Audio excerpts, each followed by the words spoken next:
Hello and welcome to Stay Energetic, a podcast dedicated to our favourite Belarusian football team, the mighty Energetik BGU. Thank you so much for joining us on our weekly journey through the main talking points of Energetik's last match.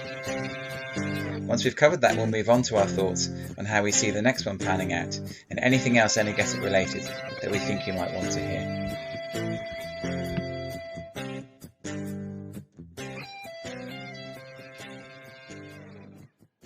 Привет, Liam. And I'm Dan. And as the intro promises, we are going to start by talking about last weekend, as we always do, the last game you played. There's been a lot happening in our club and in the world of Belarusian football over the last few days, but it's very, very important, Dan, is it not, that we remember that just a few days ago, before our worlds were turned upside down, we completed a league double over Bate Borisov. How about that? Yeah, and you talk about, world's been turned upside down, but Bate's world turned upside down, I can't remember the exact stats. I did have them, but I can't quite find them. But the last time they were beaten twice in the same season wasn't, very recently ago. And in fact, actually, there's been a bit ups and downs, number of teams in the league in Belarus. But the last time that they were beaten twice in the same league, when this number of teams were in it, is something like 16, 17 years ago. This is phenomenal. And we're going to go into a little bit about our emotions during the game, and our apologies for discussions about Duolingo and Russian conversations. But yeah, I mean, that emotion, even after the game, next day, etc., was somewhat euphoric. Absolutely. It was just incredible. I remember, I think John Blackwood put a comment at half time, and I was almost in tears even at half time. I was just so emotional about it all. And as you say, we waffled on about everything but the game in the second half. But that was partly, I think, just nerves and partly a sense of complete disbelief about what we were witnessing, really. And the reason why, I think, particularly, was just the way the game had unfolded. I think around about just before the 20-minute mark, I was sitting there thinking, this is going to be a really depressingly long afternoon. And I'm afraid it all stemmed again from what we both, I think, considered to be a dreadful red card for Sarepa. Yeah, I mean, it wasn't a straight red, obviously. It's 2 yellows. And actually, I think we've got question marks over both, to be perfectly honest with you, which makes it even more painful, to be perfectly honest. So the first one, he was deemed to interfere with the keeper as he was running out. I mean, it looks odd. The run of the keeper almost makes it look like he's running around 2 of his own players to run into the back of Srepa, which just, the only explanation for that is that he's trying to cause trouble for one of the other players. It doesn't make sense otherwise. It just looks wrong. And then when we get to the second yellow, the one that actually caused the red card, yes, the ball hits his hand, but you're talking from a very short distance at power. His hand's out already. There's no unnatural movement. I know there's a lot of question marks about handballs in the box and when it should and when it shouldn't. And the rules seem to change quite regularly. But yeah, the second yellow seemed harsh. The first one just seemed ridiculous to me. But they were both yellows, according to the referee. I haven't looked him up this week. I just really didn't want to focus on another referee that wound me up. And we sat there thinking, right, we're down to 10 men. They've got a penalty. This is going to be a long afternoon, a depressing afternoon, to be honest. That's certainly what I thought anyway. And then Sadowski pulled off a brilliant save from the penalty. Perhaps not the best penalty you'll ever see, but he guessed it was going down the middle. He stuck out an arm, deflected the ball up in the air and kept it out of the net. And then a couple of minutes later, we had a bit of a wonder goal, didn't we? And I'd like to take issue. The Belarusian Football Federation have had a few critics this week for various reasons, which we might or might not touch on. But I've just noticed, Dan, that they awarded the goal of the week to Lasikovic for a tidy finish. But I don't really understand how on earth the goal of the week was not Mr. Shakbar Zuzmanov. Can you please explain to me how this was? Well, that might have been goal of the week. This is goal of the season. Simple. You can't have both, can you? That's a bit greedy. Just to touch back slightly on what you said. Yeah, okay. Sadowski, maybe not the best penalty he faced, the best shot he faced, sorry. But he did a really good job in the goal all game, and actually he ended up with man of the match from the Energetik fans. So I just want to kind of little nod to him, because when we go into the second half, it sounds a bit negative what we approached, but throughout he was consistent and he was solid, and I just want to really kind of like show my respects to that. How can you even talk about any other goal this weekend though than the one from Umarov? I mean, seriously, let alone who was best. I mean, that was a cracking goal. If I remember correctly, it was my boy Nosco through the centre who picked up the foul in the first place. And I mean, did you think he was going to do that?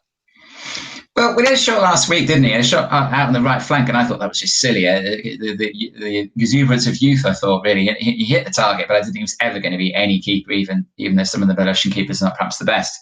So, no, when he lined it up, I thought he's going to have another shot, and he might hit the target, but that'll be about it. But when you look at it from behind, there's 3 or 4 angles of it, isn't it, that he showed? And surprisingly, they actually managed to get a few different shots of it in. There's one angle, it's just an absolutely brilliant free kick. I mean, he curls it. Maybe you could say, well, the keeper shouldn't be beaten from that far out, but it's an absolutely fantastic hit, and I have absolutely no idea. As I say, Lisikovic took his goal well. It reminded me quite a lot, actually, of Yakshibova's goal against Slavia a couple of weeks ago, where he basically went round the keeper and then sort of took a bit of time and eventually just slotted it in. But it's not in the same league as the goal that Umarov scored. I mean, as you say, for me, that's going to take a lot to beat that goal all season. And maybe it's just they thought, well, it's that far out, the keeper should have saved it. But I guarantee you, Dan, that goal scored in La Liga or the Bundesliga or the Premier League, people are raving about that for months afterwards. It's going to get millions and millions of views, isn't it, on the various social media networks we have out there. A brilliant goal, absolutely brilliant. And then obviously after that, it was a hang on for dear life for 70-something minutes. And that's exactly what we did. And you mentioned Sadowski, absolutely brilliant performance from him, a couple of great saves. Of course, we rode our luck to a certain extent. After the penalty that we felt was very harsh, I think we got away with one as well, didn't we? Yeah, I mean, that's kind of the mitigating factor, isn't it? That's the reason we can't be too grumpy. Yeah, it looked like it, didn't it? I can't say anything else. I mean, how that wasn't given, I'm struggling to understand. Maybe that suggests more about less any kind of agenda from the ref than more of a quality level from the refereeing fraternity in Belarus. Yeah, it looked like it should have been, looked like it could have been, and that might have really swung everything, because we really looked like we were under pressure from then on. So the fact that wasn't given, the fact that we saved the one earlier on, and I'm sorry, I'm going to bring it back to it, the Umarov goal. I mean, the angle you mentioned, I think it's the same angle I'm thinking of right now. You watch it, and you can almost watch his trajectory from behind the shot. And there's just this right towards the final fifth of the shot. There's this nice little swerve that just swings it in past it was beautiful. Remarkable. And to be fair to Umarov, I mean, he then hit another shot about 3 or 4 minutes later, didn't he? That cannoned off the post, the inside of the post as well. So just to prove it wasn't the fluke, he took the ball, a free kick out on the left-hand side, wasn't he? He hammered it against the post with the keeper seemingly beaten. So I started to get greedy and think, why aren't we 2-0 up? And then obviously, as the game went on, I thought, this is going to, 1-0 is not going to be enough here. But we did magnificently. I'd like to have a shout out at this point for Haig, who came on. Obviously, the last time we really saw Haig was being carried off in a mess, a few weeks ago. He had a little spell as a sub since then, but he came on and was brilliant, and so many headers, blocked, efforts, everything. They just flung themselves at everything. When it got really, really difficult towards the end, they stuck Diaz up front. I've never seen Diaz play as any very young winger. They chucked him up front and just sort of told him to run around and make a nuisance of himself. And he did a fair job, considering he even had a reasonable chance late on, didn't he, which he couldn't quite take. So, yeah, I mean, a magnificent performance, and amazing how we talk most weeks, don't we, Dan, about how poor we are defensively. And yet, that's 3 clean sheets in a row now, which is quite a remarkable turnaround. And obviously, along the way, we've had a bit of luck, and you might say in other spells when we haven't kept 3 clean sheets in a row, we've been punished for the 1 or 2 mistakes we've made, and in these games we haven't. But still quite remarkable, really, to emerge from that run of fixtures with basically a win and 2 wins and a draw, actually, isn't it? And 3 clean sheets. You know what? I'm starting to think that one of 2 things is happening now. Either we have no idea what we're talking about, or we are being listened to and people are taking exception to what we're saying. Because we said the Yak needed to take some time out, and then he turned up with a performance like he did the previous league. We were quite definite about the fact that Umarov needed to step out from the starting lineup and come in from the thing, and he steps up with a goal like that. We say that Energetik can't. Well, that's just not fair. We don't say they can't defend. We just say that they always give an opportunity to the opposition. We'll always do that X, Y, Z, and they just fought.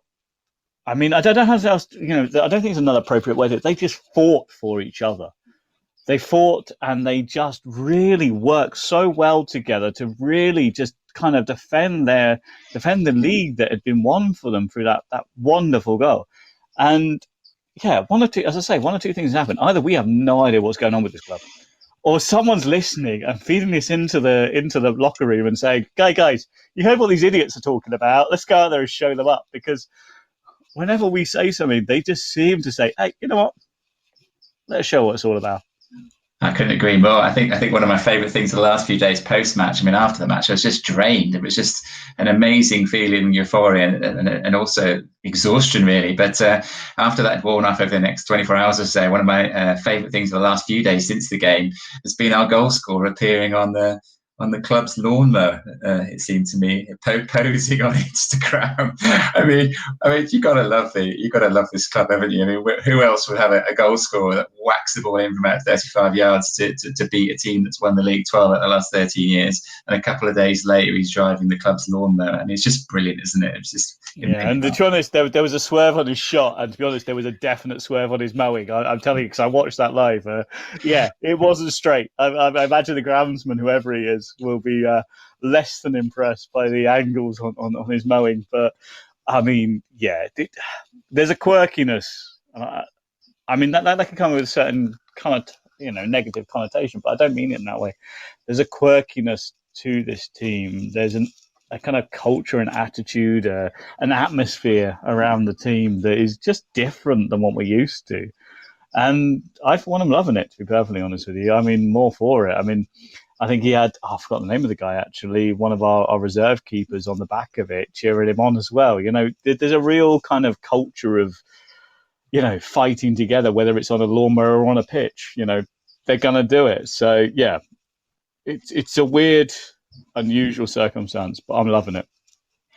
I suppose the problem is, isn't it, that we have this team with a wonderful sense of camaraderie, but they're doing so well that in Everton, I think we've been talking for a few weeks about how well they're doing and how that makes us, prime fodder, really, doesn't it, for the bigger clubs. And very sadly, from our perspective, that situation has developed over the last few days, and we're sitting here talking about the loss of two of our best players, in my opinion, over the last couple of days. And it's inevitable, I guess, and a little bit depressing, because you feel that this team has done so fantastically well. And all of a sudden, inevitably, as I say, there's a time when players are going to look around. I mean, the first one we're going to discuss is David Tway. I can just imagine the conversation. Contract nearly up, and along comes the guy from Dino Brest and says, "How about having a chance at playing in the Champions League this season?" We know from the interview that David did a few weeks ago on Facebook that he's an ambitious young man, as he should be. It's a bit of a no-brainer, sadly, isn't it? And we are left to count the cost of losing one of our best players. Yeah, I think that interview which he did, I've forgotten the name of the guy. It's really, really embarrassing because I was only talking to him yesterday on Facebook. That interview he did really was a massive highlight into David's attitude and where he's going. And the idea that he could play in the Champions League, I think that's just too tempting. And I don't, to be honest, I don't blame him. And I know a lot of fans have different views on players and when they should and shouldn't leave and what they do for a club. At the end of the day, this is their job. This is a profession. They're going to try and do it to the best of their ability. And I know we would all kind of say that we would always play for our team irrespective. And, but if you go to that team and you don't get the opportunities and you don't, I'm waffling slightly, but my point is, they have a different aspect on this. They have a different perspective on this. And I don't blame him at all for wanting to go to do something like that. Because how often, when's he going to get an opportunity again, if not now? We might be able to produce that at the end of this season. That is a possibility, but it's not necessarily a likelihood. So I've got no problems with that. It's a shame, because I think, to be honest with you, David's been a really good looking back at his stats, looking back at the performance we've looked at, he's been a really solid performer for us. And I think that is a real shame. We're definitely going to miss that. But, fair play to him. He's clearly aiming for something more. As if that wasn't bad enough, the week moved on a bit, and then we had the news that our I don't think it's unfair to call him a star striker. He's a star striker. He's a fantastic player in his day. Mr. Yashiberev was also off as well, and that's an even harder one to swallow in a way, because the impression we get, although we're obviously rather reliant, despite my efforts with Duolingo, we're rather reliant on the Google Translate for understanding exactly what's going on here. But it would seem that he's gone to Shakhtar basically because Shakhtar are prepared to pay the club who have loaned him to us his wages, whereas we weren't. So essentially, he's got to go to a bigger club and obviously be in the shop window, and again potentially play European football this year in a few weeks. And we're left losing, possibly, certainly a match winner, arguably our best player, certainly the top scorer in the league, and we lose him for absolutely nothing. No money coming in from it, and not even leaving our league. So I think both of the moves as well kind of highlight the fact that, there is a hierarchy, as we've always known in Belarusian football. These two teams are competing with us. Shakhtar perhaps more for the league than for a European spot, because they've done that enough times in the past. But certainly Dinamo Brest are in the mix, in perhaps second, third, fourth place, as we are. And we've just let one of our best players go and join them. And the Yak, no doubt, will line up against us in due course, unless we've been sensible enough to include some sort of clause that doesn't allow him to play against us when we meet Shakhtar again. We may not even have the right to do that, as we don't own him. So, yeah, it's been a difficult 24 hours, hasn't it, Dan? Yeah, it's been an odd 24 hours. And this is my first season being an admin of a football social media team, so you'll excuse me for not really knowing a great deal what's supposed to happen right now. But games, you kind of know what's happening. You kind of gear up in the hours before, you know what's happening over the hours. Turns out when transfer window happens, everything's happening all the time. Every single app on my phone seems to be blipping every single moment. It's crazy. There's a lot going on with rumours, speculation, and so on. I'll be honest.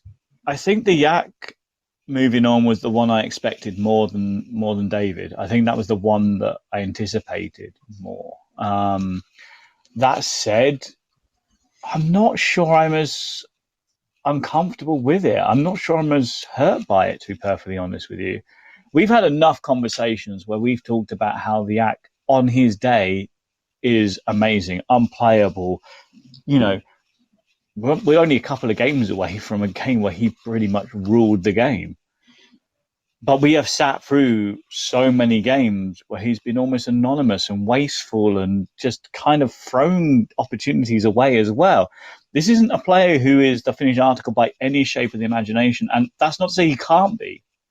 We have seen that he has that potential, but this isn't a player that we're kind of sitting there and thinking, next game would definitely turn up, would definitely do X, Y, or Z, because we've seen that he sometimes doesn't. And more importantly, that game against Barte, he wasn't even on the pitch. And that is arguably the best team in the league, and he wasn't even on the pitch, and we beat them. So it's not as if he is essential to what we're doing. Now, I think there's a separate question whereby losing two of our better, and I'll use those words loosely because comparing players in different positions to other players, I think is a bit unfair. But two of our arguably better players at the same time is a bit damaging. I know we've brought in a player, Mikhail something, whose name, I'm not good with names, from Bolshina. So he's a defensive midfielder. So obviously we've noticed a need to reinforce that. But yeah, I'm not sure I'm feeling as negative about the Yak moving out as a lot of other people are. And I don't know if I'm in the wrong here, but yeah, that's just kind of the way I feel. Yeah, it's tricky, isn't it? It's interesting as well. I think is it Mikhail Bashilov or something like that? He's a Russian. He's been at Belshina, and obviously your first thought, defensive midfielder, Belshina haven't kept many clean sheets, but he has played in every game, I think. And we need another body in there, to be honest, don't we? I think it's not a bad idea. It's interesting. I wouldn't have described Tway as a defensive midfielder, so it's not a straight swap. But certainly it's been suggested maybe this would give him a bit more license to roam, possibly even softball. We've seen him score a couple of goals when he's been allowed out of his own half, and to put some pressure on in the other half, and to show his worth at the cutting edge of the field. So, it may work out to be a very good signing. We'll wait and see. Nosko could certainly do some support in there. But then we have just kept 3 clean sheets. So you could argue, should we be worrying too much about our defence? But yeah, it's a tricky one, isn't it? I share your thoughts on the Yak. I do think he can be very frustrating. He can be a match winner. And you're absolutely right to point out that we have just beaten Barty without him, and I'm sure that's what the coach and the coaching staff will be saying to the players, because I'm guessing that they would be a little bit depressed by this as well, wouldn't they? They'd be thinking, look at us, we're right at the top of the league, and all of a sudden 2 of our best players have gone. What's the point, to a certain extent? I hope they're not thinking that, and I'm sure that the coach will be saying, look, don't worry about it, we'll get some players in, and we've got a fantastic team spirit, the kind of team spirit that has our goal scorer from Saturday mowing the club pitch on a Monday or Tuesday, whenever it was. So, that's what they need to build on. But we have to accept, I suppose, this is the nature of supporting this team. It's not about supporting one of the big teams. If we do well, it is inevitable that our talents will be moved on elsewhere because they can get more money and they can get more exposure, whether that be within the Belarusian League or whether that be Russia. It seems a popular destination for the better players in the Belarusian League. That's just the way it's going to be. And thankfully, as you say, we have got, a good position already in the league, and we hopefully still have the belief that we can challenge, and it just makes it even harder. But maybe there's a bit of siege mentality about that. Look, we're up against it now. We've lost a couple of our best players. Let's show them. We've done that so many times this season against the odds. Showed up and absolutely caused a stir. Let's just try and do so for the next half of the season, and maybe we'll still get that much treasured top 3 finish that we're after. In fact, talking about the siege mentality, I know an interesting point that was sent to me actually on the YouTube channel. I'm going to read this out as the person wrote it, because I think it's fair to them. Someone called Pat Cogney just made this point. Energetik have had a man sent off 6 times this season, in comparison to their opponent only having 1 sent off. During those 208 short-handed minutes, plus another 20 or so injury minutes, they've outscored their opponents 6-1. How much does this speak to the great character of this side? They have yet to be a man up this entire year. They have not lost a game in which they have scored. I think that says a lot, to be honest with you. And I know we've talked a lot about how justified some of those sending offs have been, but whenever we have had a man sent off, it doesn't seem to faze us in the way that perhaps other clubs seem to struggle. And I know actually this came up in, if anyone who's not involved or not aware, but we have an energetic chat that we have on Twitter, and this came up in there as well, about the spirit, the attitude of this team. They really do seem to fight for each other. They seem to really go for each other. And those stats, I mean, I haven't verified them, so maybe he's talking absolute nonsense, but I'm taking them as read. And if they are, that really does chime with what we're looking at here. There's a group of people who will fight together, fight with each other, irrespective. We fought for over 70 minutes with a man down against Barty, the best side in Belarusian football history. This is a culture, this is an attitude. And I think that's something that we all really kind of are buying into at the moment.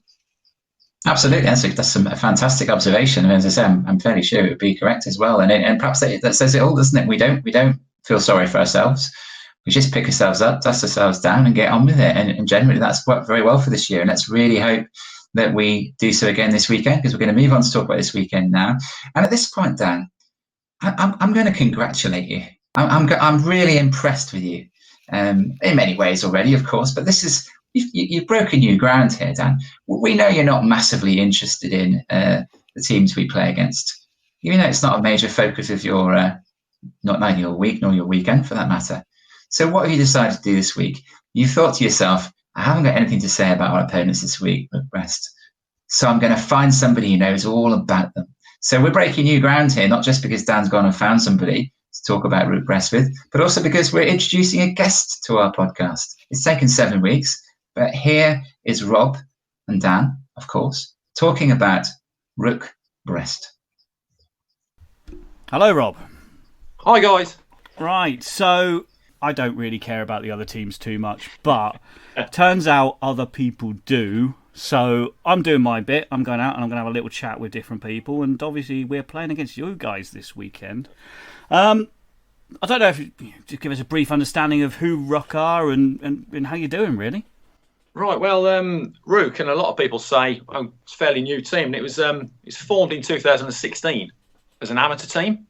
And then 2018 went professional, in inverted commas, joined the second division in Belarus, won that, went up in 2019 to first division and finished third, and then through the playoffs got promoted to the Premier League, which is where they are now. But throughout that process, they've always been a farm club for Dynamo Brest.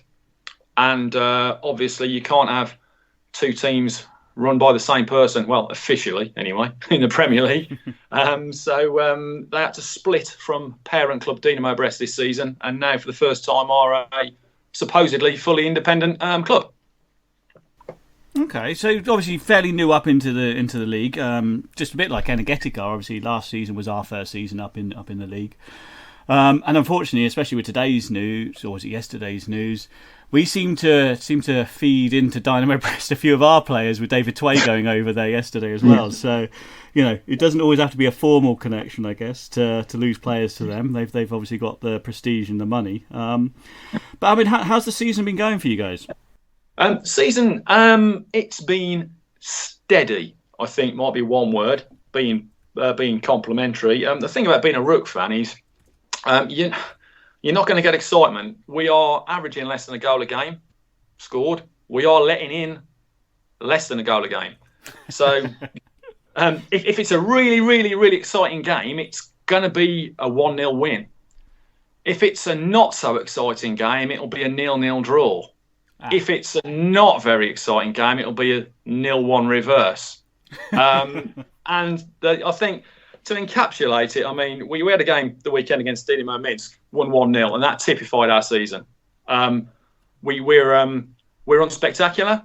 There's not a lot of creativity in the last third. We're never going to score many goals, but we're never going to let many in. We've had 2 games this season where we've scored more than 1 goal. And on both times, you could see, I think, the despair on the manager, Sednev, on his face when we scored a second goal. He looked really gutted. I genuinely think he would rather win 1-0 than 2-0. Yeah. So it's turgid on a bad day. It's steady on a good day. But we joking aside, we're solid. We've got a really good guy in goal now, Nechayev, who's to replace Nechayev, Stepanov. He's come in, back 3 is solid, middle 4 industrious, but there's not a lot in the last third. So it's apart from the local derby against Dynamo Brest, where we got walloped 4-1. When we've won 4-2 at Neyman, but apart from that, every game's been 1-0, 0-1, 0-0. So, not going to get the fans rushing back, I'm afraid. So you've obviously mentioned about the keeper, and obviously about the strengths there. I mean, who else? Yeah. If you had to pick out a couple of other players who you need to be on top form to win you again, who would you be looking to? Yeah, I mean, because of the way the season's going and the defensive way almost that we play. Stepanov in goal's been brilliant since he's come in. Rachmanov, centre half's been great. And then, Vasiliev in the midfield, in the centre midfield's been good. So down that, we've got a spine that's fantastic and solid until you get to the top of the spine when there's no brain there. We've got Diallo up front, Senegalese guy. Really took him some time to settle. But the last 4 or 5 weeks, he finally worked out what the big onion bag was for, and he put the round thing in it. And then he scored 4 in 5, and then he's gone and got injured.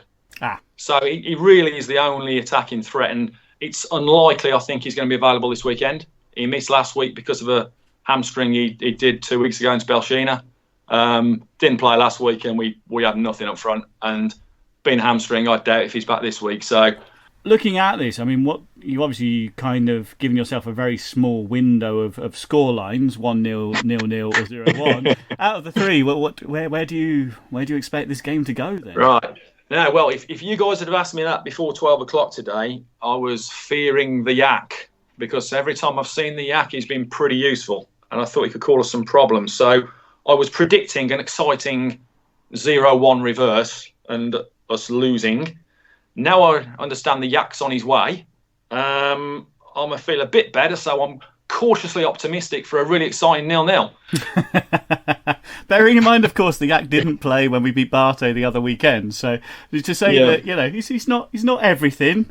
He says confidently, trying to hide his tears at the loss. But no, fair enough. Okay, so you're expecting. Well, you're hoping for a 0-0 draw. Obviously, I'm hoping for something very different. But it'll be interesting to see how this goes, because I think we are very much looking at a very attacking team against a very defensive team. I'll be interested to see who wins out in that, I guess.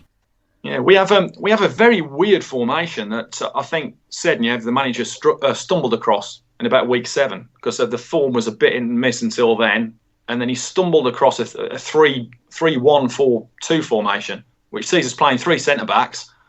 Guy sitting in front of the centre backs, usually Chidi if he's fit, or if not, it'll be Vasiliev, and then we have 4 across the middle.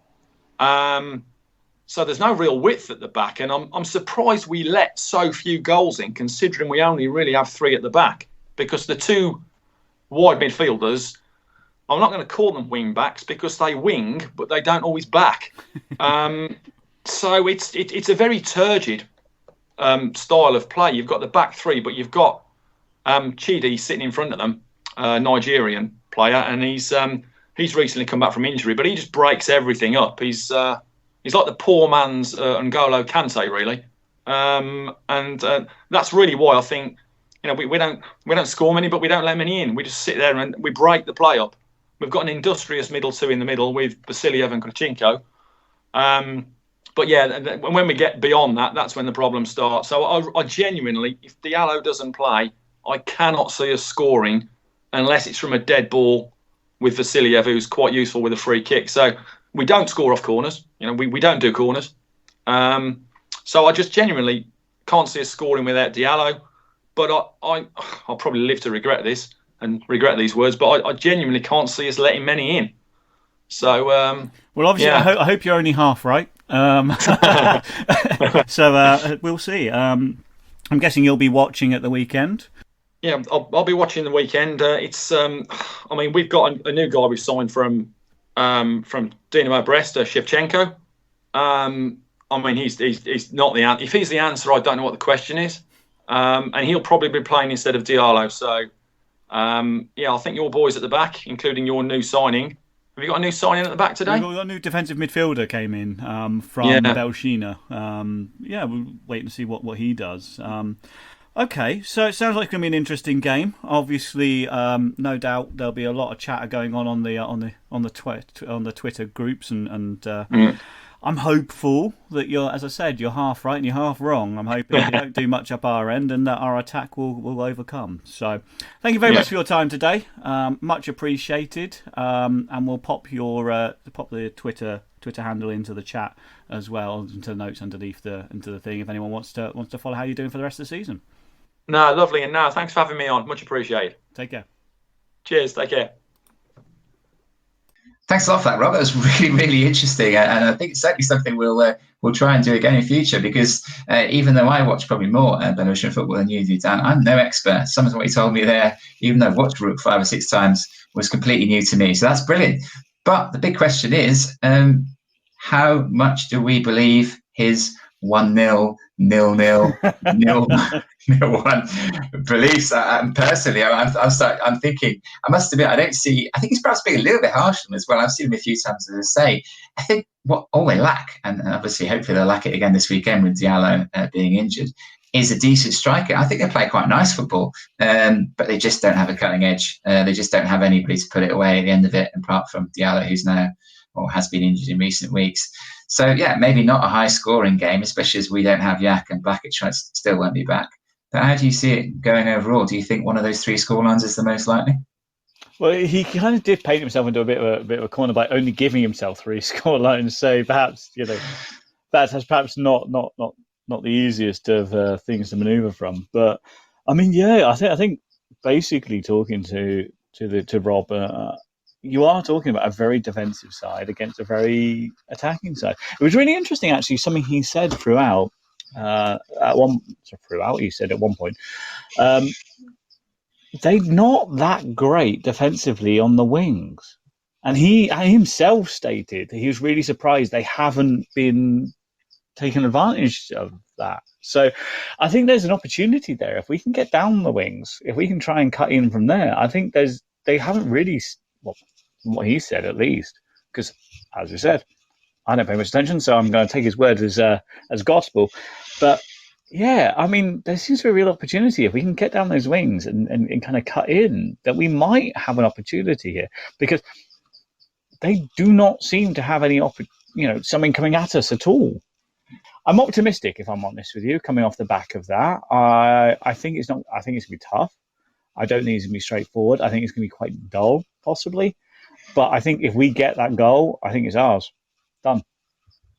Yeah, I think as you say, they're not a high scoring team. I think the game that he mentioned, the Nearman game, I think they scored a couple early on, but on the whole, as he said, most of the games end 1-0, 0-0, or 0-1. Yeah, I think it could well just be. One goal either way. I very much hope it falls our way. We're probably looking, I suppose, aren't we, at Yudchits and Junior up front. Junior, I felt a little bit sorry for him on Saturday, as I always do. He put himself aback for 20 minutes, and of course, the sending off meant that he had to leave the fray.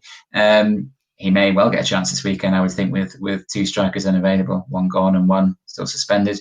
It doesn't promise huge pace down the middle, does it? But then, as you say, I also noted the lack of width in the Rook defence, and I very much hope that our wing-backs, although we don't like to see them too far up the pitch, do we, Dan, too often, will make the most of that and really provide some decent service from those wide areas for our 2 strikers.